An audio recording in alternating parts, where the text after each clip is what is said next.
स्वागत है आप सभी का आपके अपने YouTube चैनल शिक्षांचल में। उम्मीद करता हूं कि आप सभी मज़े में होंगे। और आज मैं एक्टिव पैसिव वॉइस पर आज मेरा ये 7वां वीडियो है, 7th वीडियो में बनाने जा रहा हूं, जो कि इम्परेटिव सेंटेंस पे बेस्ड है। इम्परेटिव सेंटेंस में हम लोग हर एक पॉइंट्स को डील करेंगे, चर्चा करेंगे, वो भी बहुत कम से कम समय में। तो बिना देर किए हुए शुरू करते हैं आज का वीडियो। इम्परेटिव वाक्य, एक्टिव एंड पैसिव वॉइस।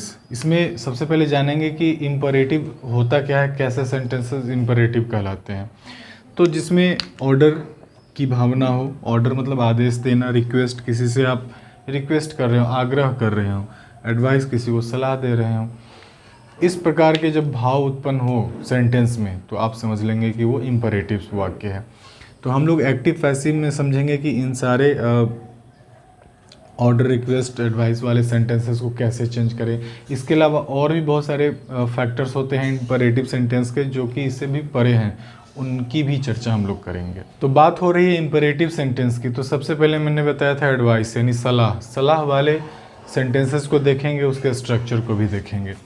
जहाँ से मैंने लिखा एडवाइस, इसका स्ट्रक्चर भी लिखा, मतलब नॉर्मल आपको समझ में आया सेंटेंस से कि यहाँ पर सलाह की भावना आ रही है, तो आप इसी स्ट्रक्चर का इस्तेमाल करेंगे। मैंने यहाँ पर कुछ क्वेश्चंस भी लिखे हैं। हेल्प दी पुअर, सलाह है।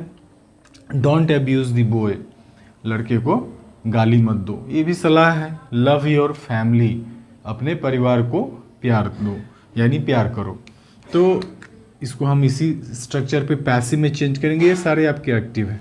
तो सबसे पहला काम हमारा होता है ऑब्जेक्ट। ऑब्जेक्ट को डायरेक्ट ऑब्जेक्ट यहाँ पर सब्जेक्ट में बनाना। तो हमारा ये ऑब्जेक्ट है द पुअर, वर्ब के बाद आया हेल्प द पुअर। तो द पुअर को हम लोग पहले ले लेंगे। अब उसके बाद क्या है हमारा शुड, उसके बाद बी है द पुअर शुड बी। अब वर्ब का तीसरा फॉर्म, वर्ब क्या आपका हेल्प है, तो क्या हो जाएगा helped. The poor should be helped हो जाएगा। अगले वाक्य पर आते हैं। डोंट अब्यूज द बॉय, ये भी एडवाइस है कि गाली नहीं देना है। तो ऑब्जेक्ट हमारा क्या है द बॉय।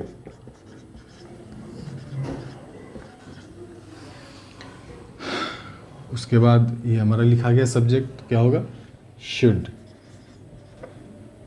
अब निगेटिव है, डोंट है, तो नॉट भी इसमें यूज होगा। The boy should not be. और अब्यूज यहाँ वर्ब है, तो क्या होगा abused. Abused, the boy should not be abused, एकदम सिंपल है।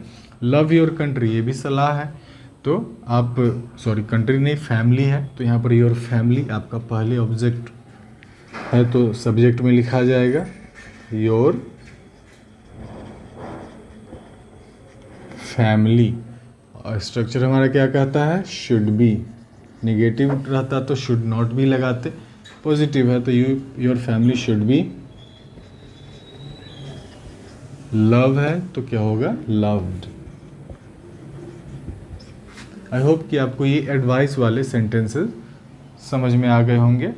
आपको सेंटेंस पढ़ करके खुद एनालाइज करना है कि ये सलाह वाली बात है, सजेशन वाली बात है या ऑर्डर वाली बात है। और इस सबसे भी थोड़ा और कन्फ्यूजनेबल वाले सेंटेंस आते हैं जिसमें पता नहीं चलता है कि इसमें भैया क्या पूछ रहे हैं, उसका भी मैं समाधान बताऊंगा।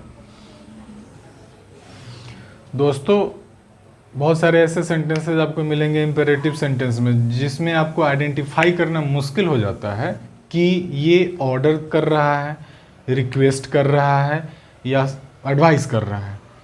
तो वैसे वाक्यों को, यही मैंने हेडिंग दिया, जब क्लियर ना हो ऑर्डर है या एडवाइस है, तो ऐसे के लिए मैंने एक स्ट्रक्चर बनाया कि आपको जो है सो सहूलियत हो। इसे इसकी ज़रूरत नहीं है, उसे नोट करने के लिए आप कर सकते हैं याद रखने के लिए, लेकिन मैं इसको एग्जाम्पल पर ही ऐसे समझाऊंगा कि आपको सेट हो जाएगा दिमाग में। सबसे पहले दिमाग में ये रखना है कि क्लियर नहीं हो रहा है ऑर्डर है या एडवाइस है, तो उसको हम लेट से स्टार्ट करके बनाएंगे। एकदम दिमाग में एक रूट कॉन्सेप्ट रख लेंगे। जब क्लियर नहीं पता चल रहा है कि ऑर्डर है या एडवाइस है तो लेट से बनाएंगे।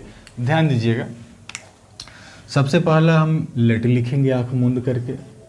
अब हमारा सब्जेक्ट है यानी ऑब्जेक्ट जो हमारा होगा वो पहले आ जाएगा, लेट के बाद आ जाएगा। तो क्या होगा, let this work, this work.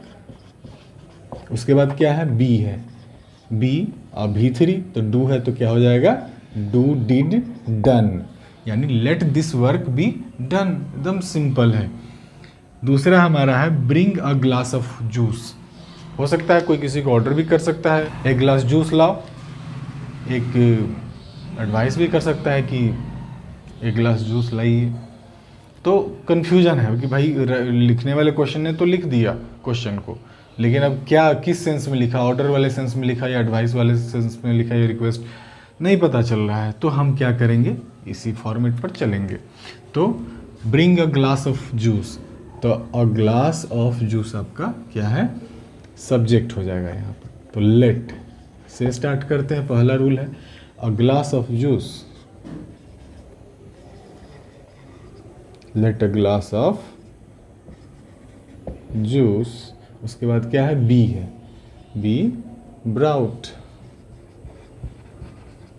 I hope कि आपको ये समझ में आ रहा होगा। उसके बाद ओपन द डोर।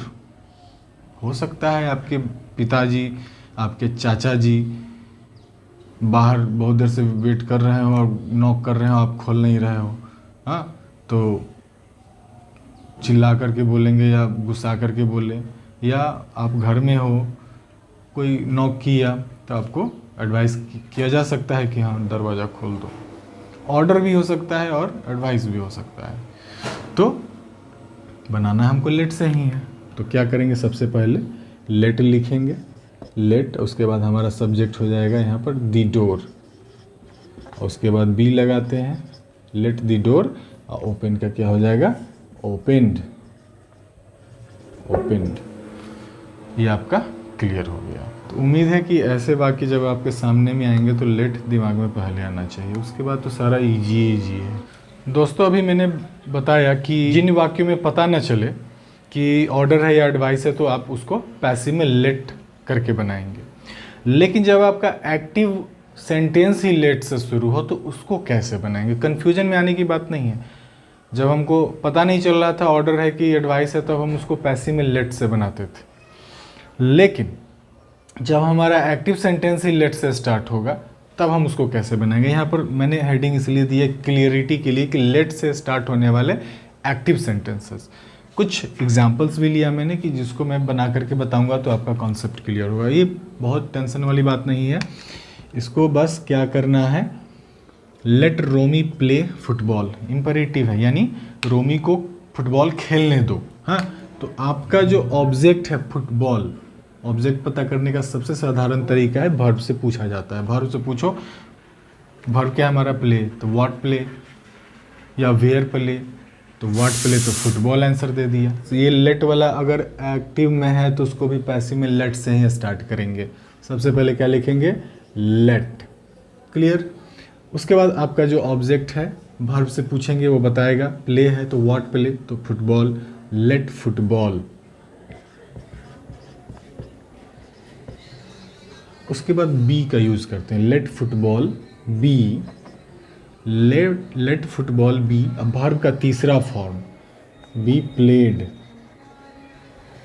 किसके द्वारा, तो रोमी, ROMI, क्लियर, एकदम इजी है।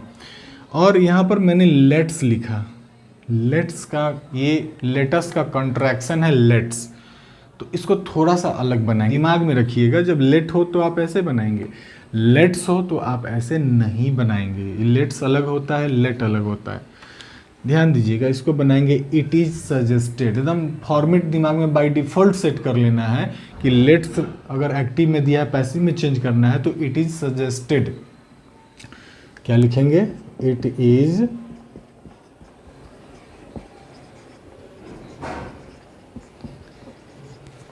Is suggested. उसके बाद हम लिखेंगे दैट। लेटेस्ट वाले सेंटेंस में आप ये लाइन को हमेशा याद रखिएगा, इट इज़ सजेस्टेड दैट। अब मैंने बताया, पिछली वीडियोज़ में मैंने बताया था कि ये लेटेस्ट का कॉन्ट्रैक्शन है और अस का मतलब वी, उसको अगर हम सब्जेक्ट में ले जाते हैं तो it is suggested that we के साथ वी शुड क्या है, सिंग टुगेदर, तो सिंग टुगेदर।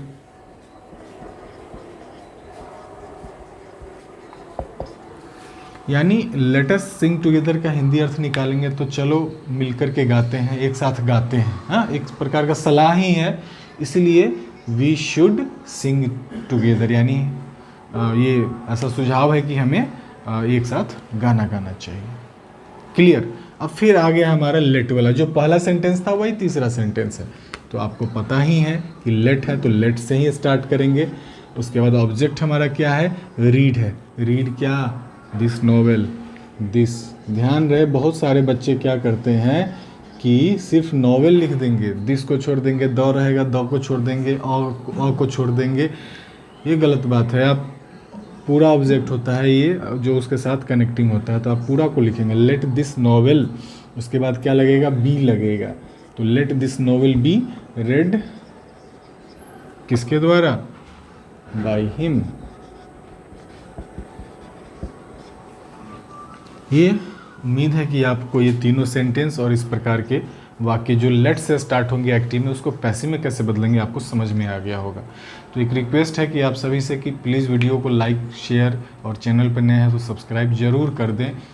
मोटिवेशन बहुत मिलता है मुझे आप जब ऐसा कॉपरेशन करते हैं, और आप लोग कॉपरेट कर भी रहे हैं, इस बात की मुझे बहुत खुशी है, सेटिस्फैक्शन मिलता है। इससे मुझे एनर्जी मिलती है कि और आगे मैं आपके लिए अच्छे अच्छे कॉन्सेप्ट आसान शब्दों में लाऊँ। तो बढ़ते हैं आगे। अब अगले पॉइंट पर आते हैं दोस्तों। मैंने हेडिंग बड़ा इंटरेस्टिंग दिया है और इंटरेस्टिंग ये है भी।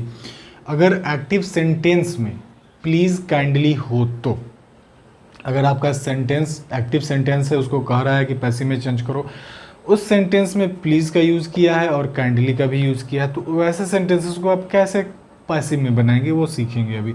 जैसे please sit down, please sit down, यानी यहाँ तो कम हो जाएगा, तो प्लीज़ सिट डाउन यहाँ पर है तो उसको बनाएंगे कैसे।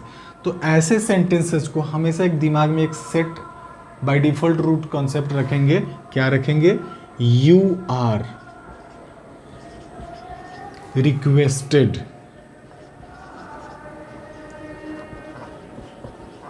यू आर रिक्वेस्टेड टू क्या, sit down, you are requested to sit down. एकदम ईजी है, बस दिमाग में क्या रखना है, यू आर रिक्वेस्टेड टू, चाहे कैसा भी सेंटेंस हो जिसमें प्लीज़ काइंडली लगा हो। अगले वाक्य पर आते हैं, kindly turn off the radio, you are requested,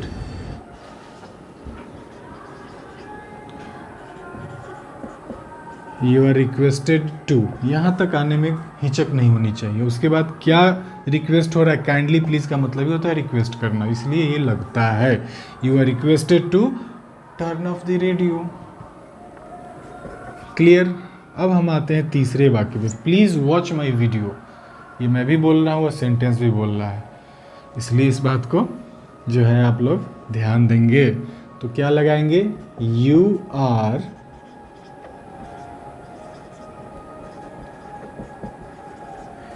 requested, आपसे रिक्वेस्ट किया जाता है कि वॉच माई वीडियो, तो रिक्वेस्टेड के बाद टू लगाएंगे, you are requested to watch my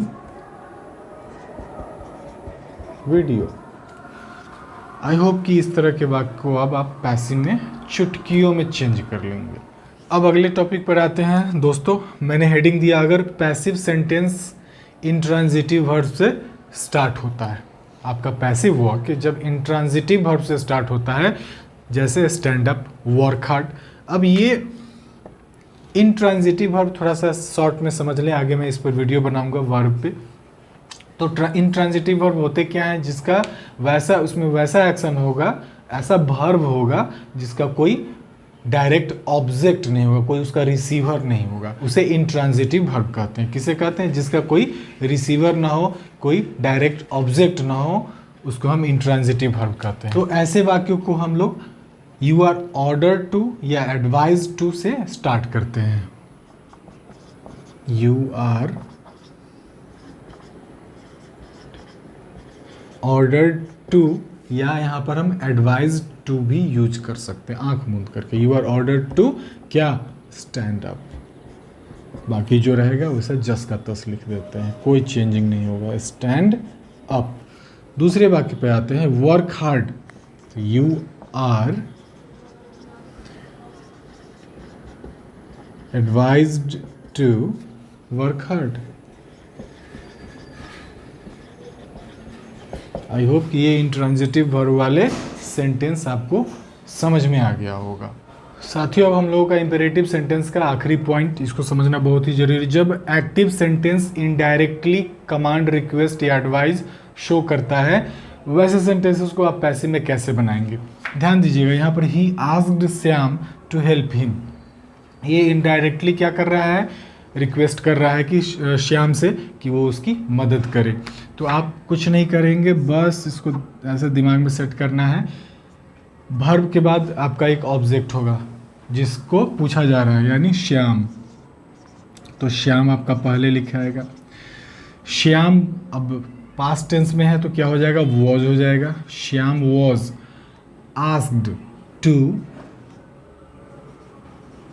help him. Simply आपका ये सेंटेंस बन गया। बस कुछ नहीं करना है इसमें, बस ऑब्जेक्ट को आप पहले लिख लेंगे जो वर्ब के बाद होगा, और उसके बाद टेंस चेक करेंगे। जनरली सिंपल पास्ट में ही होता है तो वॉज वर्ब का यूज करेंगे। श्याम वॉज क्या, आस्क्ड तो आस्क्ड, टू का टू, हेल्प हिम का हेल्प हिम, कोई बदलाव नहीं। द डॉक्टर एडवाइज्ड मी, तो मी यानी मी को पहले लिखेंगे। तो आई वॉज क्या होगा, advised. I was advised to take medicine in time. By the doctor नहीं लगाते क्योंकि एडवाइस मेडिसिन के लिए कौन कर सकता है, केवल डॉक्टर कर सकता है। आम जनता, इंजीनियर या पॉलिटिशियन या स्टूडेंट या टीचर, ये आपको एडवाइस दवा के लिए नहीं कर सकते हैं। तो I was advise to take medicine in time, यानी जब active sentence indirect command, request, advice show करे तो आप इसको ऐसे ही बनाएंगे। ऑब्जेक्ट जहाँ पर एडवाइस होगा, आस्क्ड होगा, रिक्वेस्टेड होगा, उसके बाद देखिएगा श्याम, मी, हिम, हर, इस प्रकार का वाक्य होगा, उसको पहले खींच लेना है। और सिंपल पास्ट में रहता है तो वाज वर्ब का यूज़ करना है अकॉर्डिंग टू सब्जेक्ट। और उसके बाद जो एडवाइज्ड है तो एडवाइस लिखेंगे, रिक्वेस्टेड है तो रिक्वेस्टेड लिखेंगे, टू जैसा है वैसा उतार देंगे, छाप देंगे। तो आपका ये आई थिंक कि कंप्लीट इंपरेटिव सेंटेंसेस हो गए आपके पूरे। और मुझे उम्मीद है कि आज का वीडियो आपको बहुत ही अच्छा लगा होगा, आपके लिए यूज़फुल भी रहा होगा। तो प्लीज़ इसे शेयर करें, जितना ज़्यादा से ज़्यादा हो शेयर करें, लाइक भी कर दें। अगर अभी तक सब्सक्राइब नहीं किया तो प्लीज़ सब्सक्राइब कर दें, बेल आइकन भी प्रेस करें कि जिससे कि रोज़ नया वाले वीडियो आपको आसानी से मिल जाए। तो बहुत बहुत धन्यवाद पूरा वीडियो देखने के लिए। मिलते हैं अगले वीडियो में।